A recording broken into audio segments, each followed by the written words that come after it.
नमस्कार दोस्तों, आप देख रहे हैं सत्य की राह न्यूज में ब्रिजेश। दोस्तों, ये चकरपानपुर का वही पीजीआई सुपर स्पेशलिटी हॉस्पिटल है।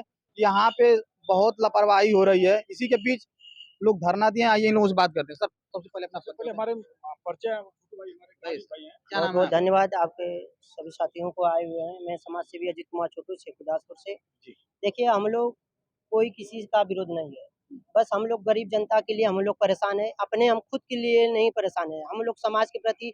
जो गरीब व्यक्ति आते हैं, 1 रुपये का पर्ची से दवा जो मिलती है और गरीब आदमी को दवा नहीं मिल पाती है, बाहर के दवा लिख देते हैं, बहुत परेशान हो जाते हैं। बताइए, ये सब दुर्व्यवहार करते हैं, गरीबों के साथ अत्याचार करते हैं और डॉक्टर बाहर बैठते हैं। इसके लिए बताइए, हाँ, हम लोग गरीब आदमी आकर पीजीआई में भर्ती होते हैं।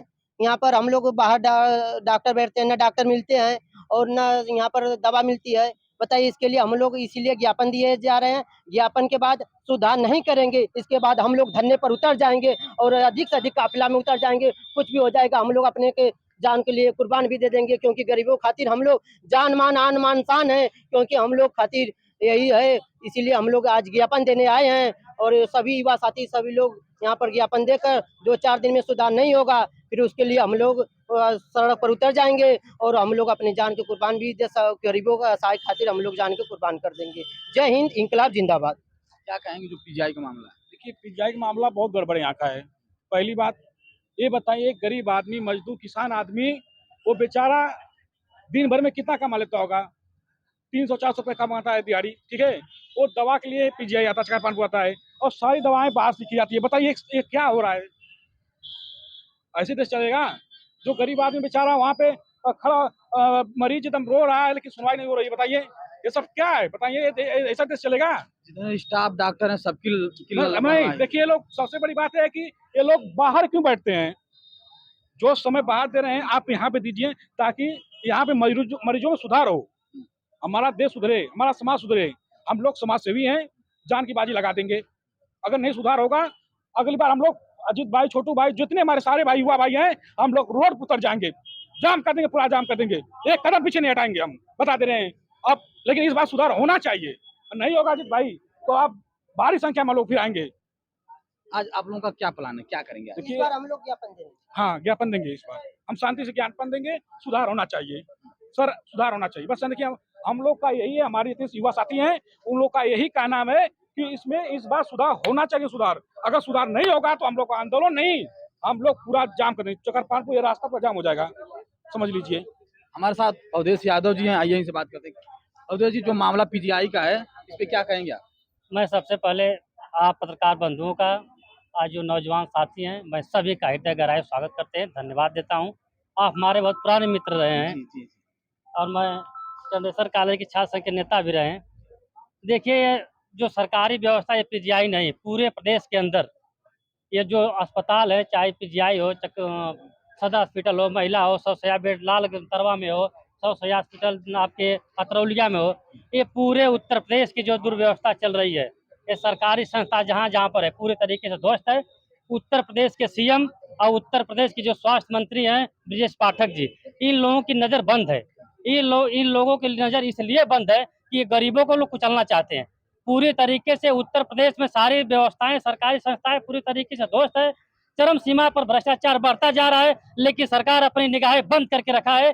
आज ये नौजवान पूरी तरीके से लाभबंद है। आज लाभबंद की वजह से आज पीजीआई के अंदर जो दुर्व्यवस्था चल रही है, यह पूरे देश ये देख रहा है कि प्रदेश के, उत्तर प्रदेश की सरकार और हमारे जो स्वास्थ्य मंत्री जी हैं, इनकी नज़र पूरी तरीके से बंद है। इसलिए मैं हम लोग आगाह करना चाहते हैं कि आज सरकार अपनी यह निगाह उचेत ले, कि ताकि आज के बाद ऐसा दुर्व्यवस्था न हो। ये सरकार, जब डॉक्टर समय 10 बजे तक है, अस्पताल में इनका नियम बैठने का 10 बजे है, लेकिन वो आते कभी 12 बजे, कभी 1 बजे, और 10 बजे से 2 बजे तक उनके बैठने का इंतजाम है। लेकिन वो आते हैं, बाहर बैठते हैं, उनको 400-500 फीस मिलती है, तो अंदर से उनको क्या लाभ है? उनको सिर्फ बाहर पैसा बैठ कमाना है। करके 100 मरीज देखते हैं डेली।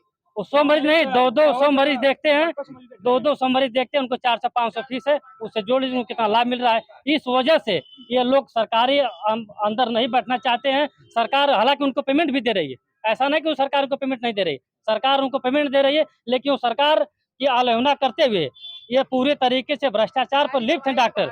और सारी दवाएं बाहर से भी लिखी जा रही है, तो आम बात है, सारे डॉक्टर के यहाँ जाएंगे, सारी दवाई बाहर से लिख दे रहे हैं, उनका एक मेडिकल हॉल फिक्स है कि यहाँ पर जाए, उसके कमीशन 60% कमीशन डॉक्टर को दवा से मिलती है।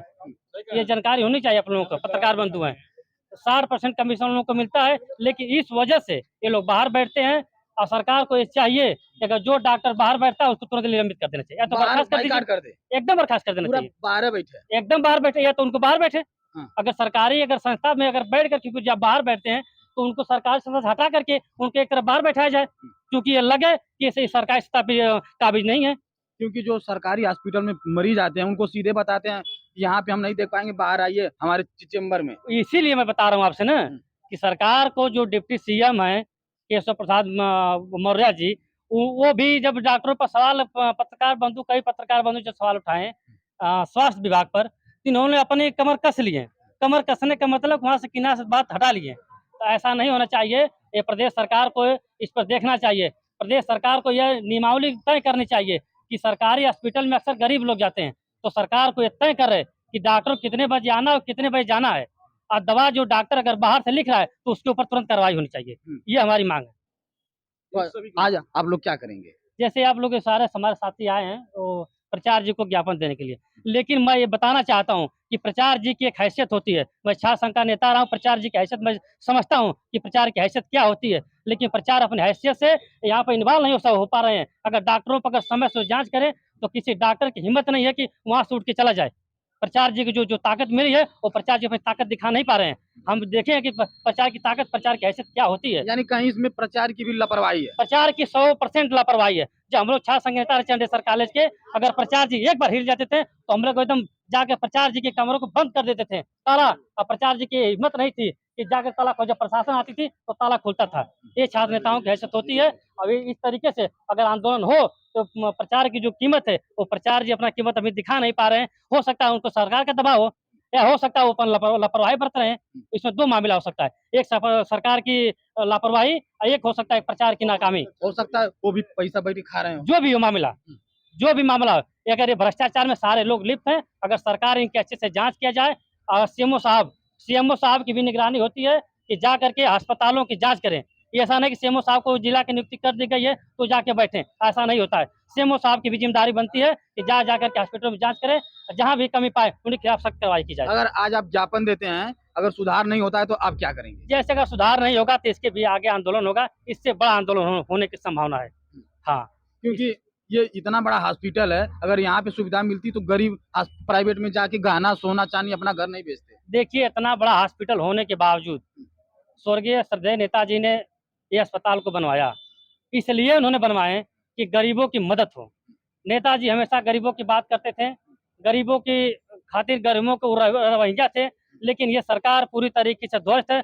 जो नेताजी ने, जो उत्तर प्रदेश की पूर्व में जो सरकारें थी जिन्होंने बनवाया, यह सरकार ने उस पर अब तक पेंट नहीं लगा पाई। जब से ये पीजीआई हॉस्पिटल बना है अब तक पेंट नहीं लगा होगा।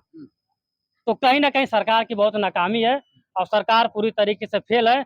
अगर जो प्रदेश के हमारे मुखिया हैं आदित्यनाथ योगी जी, उनको यह भी नहीं पता है कि दवा कब जाती है, कब वितरण होता है और कब दवाएं वहां से खत्म हो जाती है। अरे हमारे मुख्यमंत्री जी, वो तो केवल गुंडों और माफियों का इनकाउंटर करवा ना देखिए, अब जब इनकाउंटर का सवाल कर दे तो पत्रकार बंधु बात लंबी हो जाएगी और राजनीतिक बात चली जाएगी। तो मैं आपके मुद्दे पर बात कर दे रहा हूँ कि उत्तर प्रदेश में जो 4000 के आसपास इनकाउंटर हुए, मुझे सारी ब्यौरा है, उसमें मुझे लगता है कि 90% फेक इनकाउंटर हुआ है। अभी देख लिए मंगेश यादव जी के परिवार के इनकाउंटर हुआ था। हमारे टीम जहाना के सभी साथी गए थे, मिलने के लिए मैं भी गया था। क्या मामला था वहाँ? उन्होंने हम लोग आर्थिक मदद भी की जो हम लोगों को इच्छा अनुसार हुआ। देखिए